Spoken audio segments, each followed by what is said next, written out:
UP प्रदेश के कोटेदारों द्वारा मजलूमों और गरीबों के राशन डाका डालने का मामला पुराना हो गया, लेकिन संगम नगरी प्रयागराज से कुछ ऐसा मामला सामने आया है जिसे सुनकर आप भी हैरान हो जाएंगे। छोटे बच्चों का राशन जो कि स्कूल में बच्चों को खाने के लिए आता है, उसे भी कोटेदार के साथ मिलकर सहायक अध्यापक चोरी कर बेचने का मामला सामने आया है। आपको बता दें, प्राथमिक विद्यालय कर्मा के प्रधाना अध्यापिका ने सहायक अध्यापक पर स्कूल परिसर में रखे गए बच्चों के राशन को बेचने का आरोप लगाया है। घटना उत्तर प्रदेश के संगम नगरी प्रयागराज की है। बताया जा रहा, प्रयागराज के यमुना पार विकासखंड कौंधियारा अंतर्गत प्राथमिक विद्यालय कर्मा के प्रधानाध्यापिका रागिनी जायसवाल ने अपने ही सहायक अध्यापक पर कोटेदार से मिलकर स्कूल परिसर में रखे गए बच्चों के खिलाने के लिए राशन को बेच लेने का गंभीर आरोप लगाया है। थाना अध्यापिका रागिनी जायसवाल ने खंड शिक्षा अधिकारी कौंधियारा पर आरोप लगाते हुए कहा है कि इनको समस्या से अवगत कराने के बाद भी समाधान कराने की बजाय सहायक अध्यापकों को उकसाते हैं और स्कूल में विवाद पैदा करने में योगदान देते हैं। एनडी न्यूज संवाददाता राजेश सोनकर से बातचीत करते हुए प्रधानाध्यापिका ने बताया, मैं प्रधानाध्यापिका प्राथमिक विद्यालय कर्मा, ब्लॉक कौंधियारा, जिला प्रयागराज। मुझे विद्यालय में कार्य नहीं करने दिया जा रहा है, मेरे कार्य को बाधित किया जा रहा है।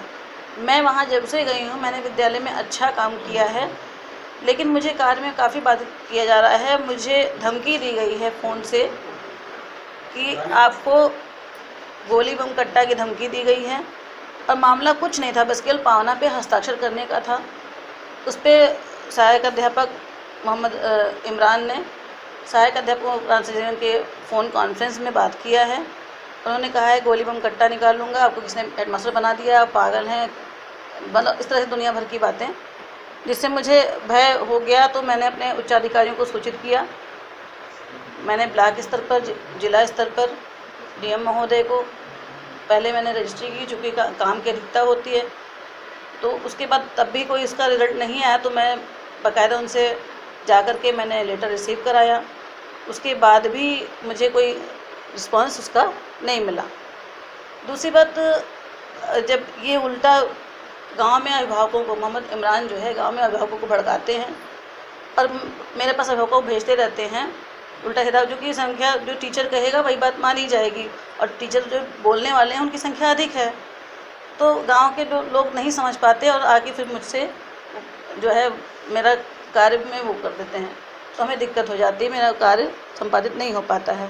क्योंकि बच्चों का राशन वितरण होना है, और राशन ये 138 डेज़ 149 डेज़, उस कार्य में भी एक बच्चे का 22 कॉलम है जो प्रेरणा पोर्टल पे जाना है, और प्रेरणा पोर्टल पे आधार, मम्मी पापा का सारा डाटा फीड होना है। एक बच्चे का 22-23 कॉलम है, तो और हमारे बच्चों की संख्या 278 है।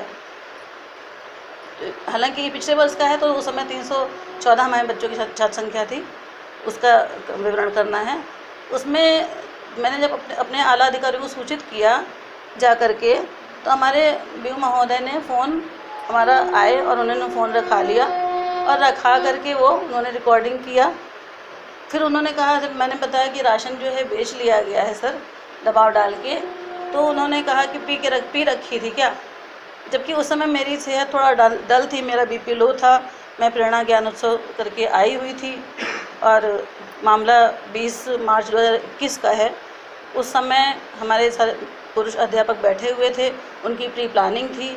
मैं जैसे ही वहाँ पे गई, वहाँ पे कोटेदार थे और सारे पुरुष अध्यापक बैठे हुए थे, जहाँ मैं बैठती हूँ।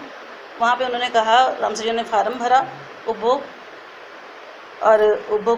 फार्म भरा, और ये आपका जो जिस रजिस्टर पे लेते हैं, उस रजिस्टर पे भी रामसर ने अपने हैंड राइटिंग में लिखा, जबकि यदि मैं कहती तो वो लिखते। उन्होंने ऐसा कुछ मैंने मना किया कि जो है राशन अवशेष है, यदि कोटेदार के पास मैं रिसीव नहीं करूँगी, मैंने हस्ताक्षर करने से मना किया। लेकिन इतना दबाव डाला उन लोगों ने, उन्होंने ये समझा कि इनकी सेहत भी डाउन है और ये थोड़ा इनको प्रॉब्लम भी है, तो वो सब हंसने लगे, इन्हें आपको हस्ताक्षर करना पड़ेगा, और मैं घबरा गई, मुझे साइन करना पड़ा। फिर उसके बाद विद्यालय 23 मार्च से बंद हो गया बच्चों के लिए। इस मामले की शिकायत जिलाधिकारी प्रयागराज व बेसिक शिक्षा अधिकारी प्रयागराज को प्रेषित किया है। न्याय की उम्मीद में दरबदर भटक रहे हैं। यदि विद्यालय परिसर में रखे गए राशन को इस तरह से चुरा कर बेच लिया जाएगा, विद्यालय में आने वाले बच्चों के खाने के लिए समस्या आ जाएगी। खंड शिक्षा अधिकारी लगातार सहायक अध्यापकों को सह देते हैं ताकि विद्यालय में किसी भी प्रकार के विवाद चलते रहें और इस विवाद के बीच वह अपनी मंशा पूरी करते रहें। जिलाधिकारी को जल्द इस मामले पर निर्णय लेना चाहिए। ऐसे दोषी सहायक अध्यापक पर कार्यवाही करना चाहिए। साथ ही ऐसे दोषी खंड शिक्षा अधिकारी की भी जाँच करने की जरूरत है। यदि सहायक अध्यापकों को सह देकर विद्यालय परिसर में रखे गए राशन को इस तरह से बेच लिया जाए तो विद्यालय परिसर में आने वाले बच्चों को भूखा रहना पड़ेगा। अब देखने वाली बात होगी यह मामला सभी के सामने आने के बाद क्या ऐसे दोषियों पर कार्यवाही होगी। ऐसे दोषियों पर कार्यवाही हो, इस बात का इंतजार आपको भी रहेगा और हमें भी। बने रहे एनडी न्यूज के साथ और देखते रहे देश दुनिया की ताजा खबरें सबसे पहले। एनडी न्यूज के लिए प्रयागराज से इस स्टोरी को कवर किया है राजेश सोनकर ने और उनका सहयोग किया है प्रमोद यादव ने।